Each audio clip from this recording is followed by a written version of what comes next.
Stand clear of the closing doors, please.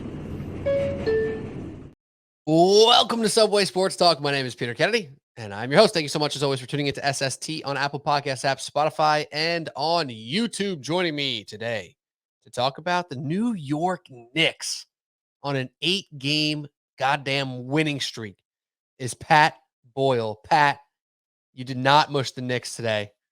The Knicks win 8 in a row. How the hell are you? Because it feels good. It feels right. It feels everything's right in the world right now, right, man? I mean, the Knicks got the franchise point guard. Brunson continues to prove it almost on a nightly basis, and he's been doing it with the scoring, right? He hasn't been dishing out a ton of dimes lately.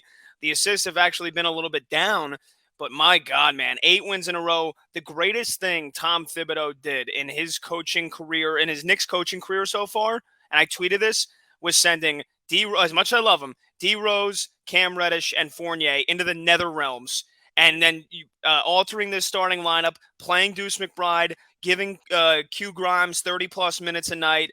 And, I mean, dude, look what's happened. They play incredible defense. They're one of the best defensive teams in the last 2-3 weeks here, and they absolutely stomped the Warriors out. I know Curry is out. I know Wiggins is out. Doesn't matter. That was another huge win. They led the entire game, never looked back. And yeah, I gave out a pick on my Twitter before the game and said we would, you and me would break it down after, DraftKings gave the plug and everything. And I said, give me Brunson 5 assists. He had 5. I said, give me Randle 8 rebounds. He's been a rebound machine. He had 12. And I said I didn't want to mush the Knicks. I could have taken a money line and the odds would have been like plus 180. Plus 200 maybe, somewhere in that range. And instead I went Warriors plus 15.5. And it was plus 140 odds. And the Warriors lose by 38 points. But hey, 8 wins in a row, baby. Knicks tape, let's go. This team is incredible right now. They're locked in.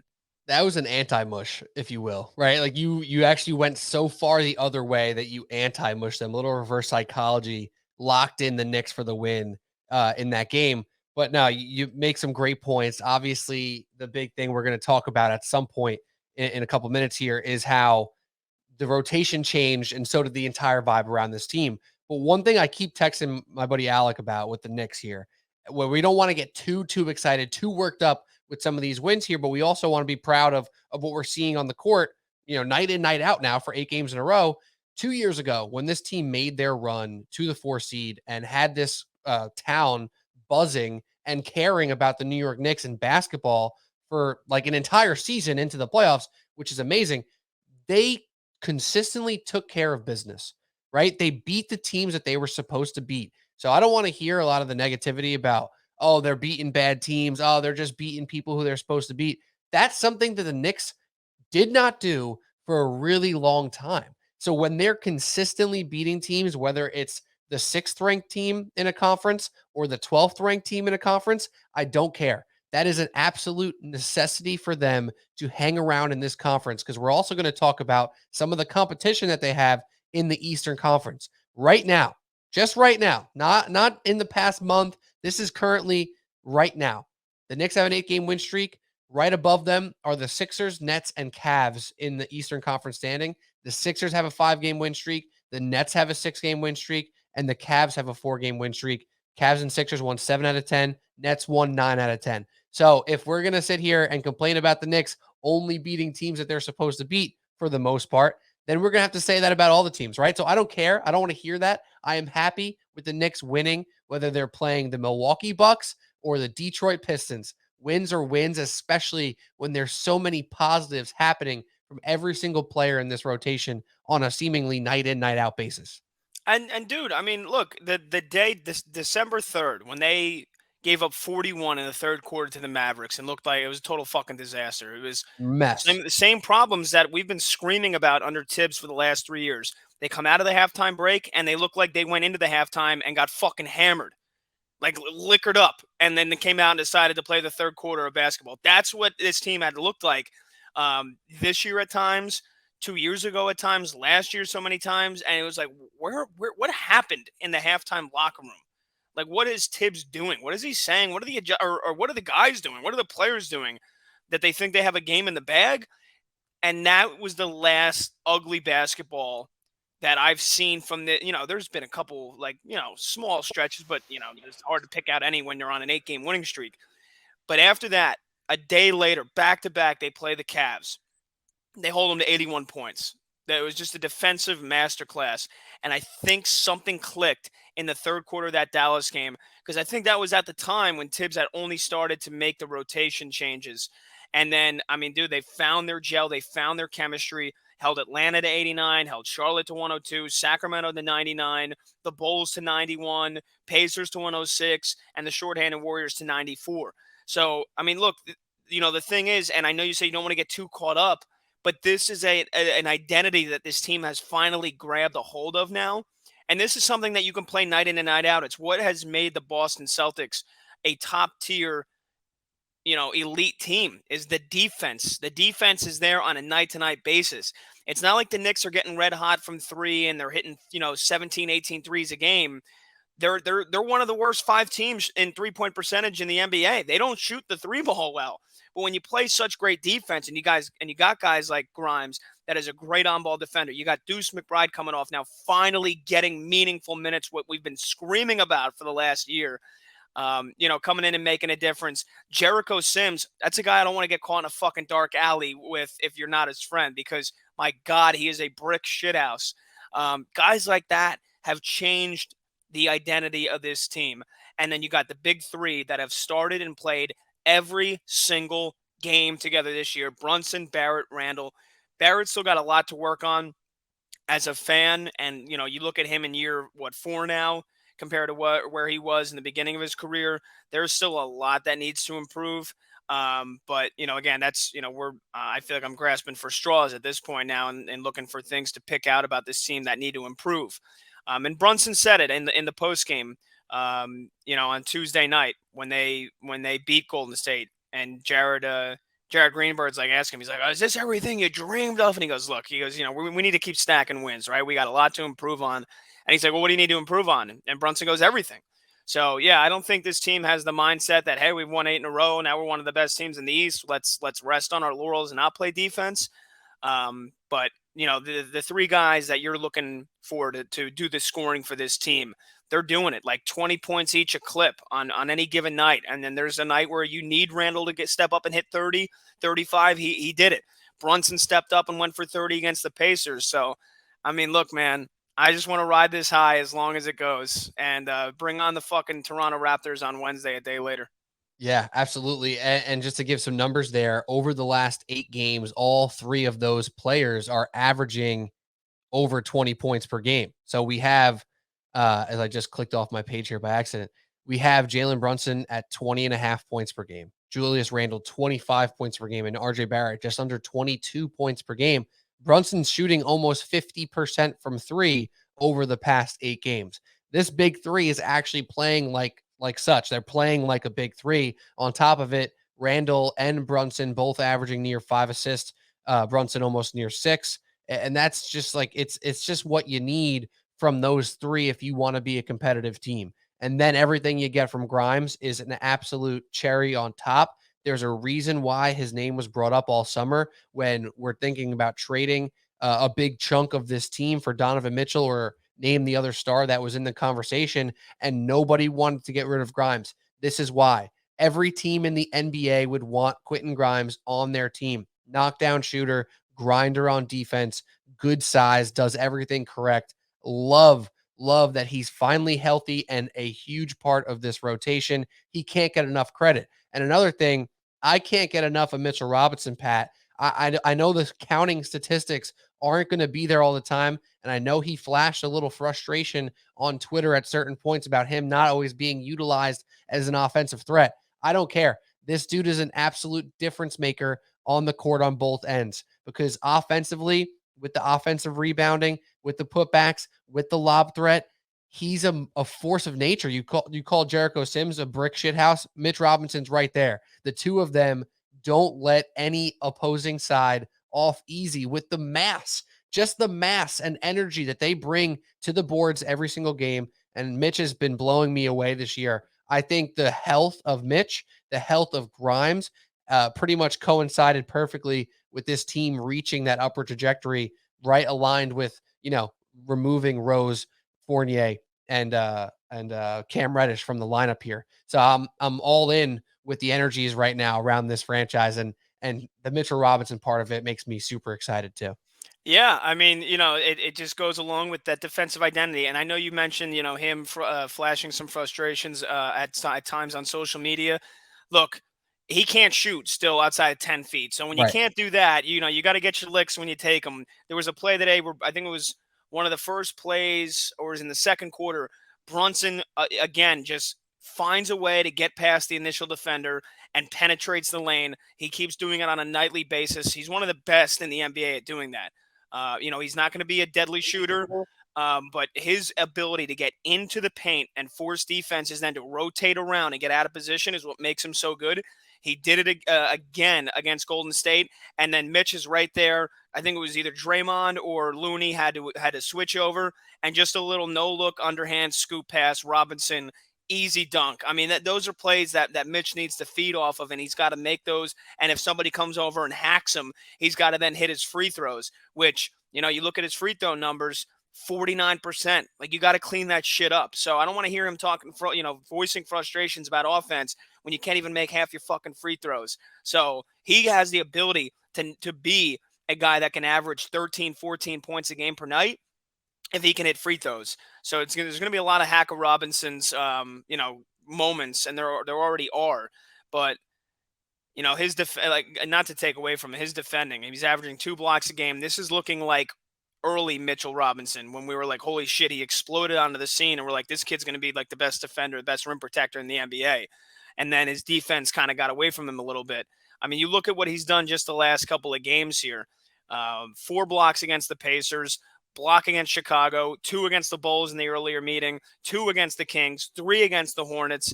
I mean, dude, you get past the first level of defense with Grimes, with Deuce McBride's there, when Randle's playing defense this year. Don't take that away from him. You get to the second level, now you got to meet Mitchell Robinson at the rim. So it just goes along with the identity that this team has taken on. It is annoying and it's frustrating that we didn't see this last year under Tibbs when he refused to play the younger kids. But now that he's embraced it, as much as you want to crush Tibbs for doing it, taking so long to do this, got to give him credit now for how it's panning out. Better late than never is absolutely true in this scenario here. And one more note, Mitch Robinson, last 8 games and during the win streak, 71% from the free throw line, which is enormous. Like you said, it's huge when he can put those free throws in after, a contested offensive rebound putback attempt that he doesn't put in, and he goes to the line. Like, you don't want that to be 1 point. You need that to be 2. So he's doing a little bit better from the line. Hopefully he'll keep that one up. But I do want to talk about one last thing here on the Knicks front, Pat, before we move on to some NFL talk. So we got, obviously this win streak is great. We talked about the rotations, and the Derrick Rose side of things is obviously difficult for some fans because it's tough. We all love Derrick Rose. I love Derrick Rose. He's one of my favorite Knicks in the last 5-10 years, which is sad to say, but also very true. So what happens from here? Is there a world, in your opinion, that Rose, Fournier, or Reddish end up back in this rotation at some point? Or do you feel very confident and locked in with the people that are truly part of it now, which include, just to run through it real quick, obviously the starters in Brunson, Barrett, Grimes, Randle, and Robinson. Add to that is McBride, Hartenstein, Quickly, Sims, and that's it. Maybe Toppin if he's not injured. Yeah, I mean, there's no reason to put these guys back in the rotation, not with how well the team is playing. I mean, I know they were talking about it on the broadcast on TNT, and Jared Greenberg was saying, well, obviously D Rose wants to be playing. He's a competitor, but he's taking on this mentor role, and Deuce McBride had nothing but incredible things to say about him and what he's learned from him already. Same thing with Grimes and Quickly, but I mean, look, they should be actively. Leon Rose should be actively trying to find teams to get a deal done for all 3 of these guys every single day. And look, the only way they get back in the rotation, in my opinion, is if somebody gets hurt. Right? That's the only way that Evan Fournier is getting back. I think he's the last one on the totem pole right now. He is not seeing the court. any valuable minutes unless somebody like Grimes gets hurt.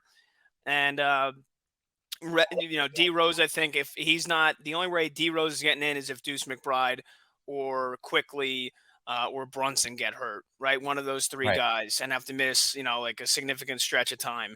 Reddish, I could see getting back in more so than the other two. But even then, I mean, Still feels like it needs to be an injury. yeah, it does for any three of those guys right now. Yeah. The team is red hot. They have plenty of depth. It's not like they're getting tired down the stretch. Who knows? We'll see. This schedule is pretty consistent.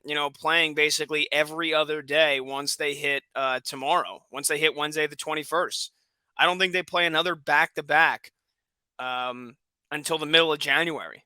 Yeah. They have at least a day off between every single game until the middle of January. So, again, injuries could force that. I don't think it would be good, though, for Leon Rose to just be sitting back and hoping that there's an injury so that he can say, okay, thank God I didn't trade these guys.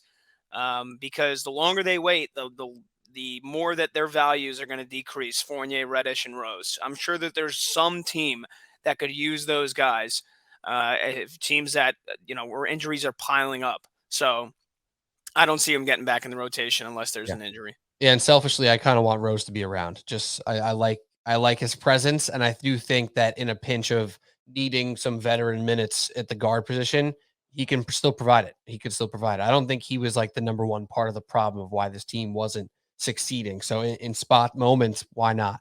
Why not? So last question for you, Pat. Looking at the Eastern Conference standings here, obviously the Bucks, Celtics, and Cavs have kind of been in a league of their own for the entirety of this year. You can argue the Nets are playing that well as well. Then it's the Sixers, Knicks, Hawks, Heat, Pacers. Where do you kind of look at the Knicks here in this tier? Are they properly placed here at 6, or do you think they can belong in that 4-5 conversation with the likes of the Nets and Sixers? Yeah, no, I mean, I think they absolutely can, man. And again, just like any other team, we'll see how injuries play a factor because it's going to happen to one of these teams, multiple teams, at some point in the season. Knicks were a little banged up earlier in the year when Robinson was hurt. But I mean, look, if this is the team, and I think we've got a decent enough sample size now, 8-game winning streak, even if they were losing a couple of these games, the defense has dramatically changed. So I think the Nets can absolutely be in the top 4.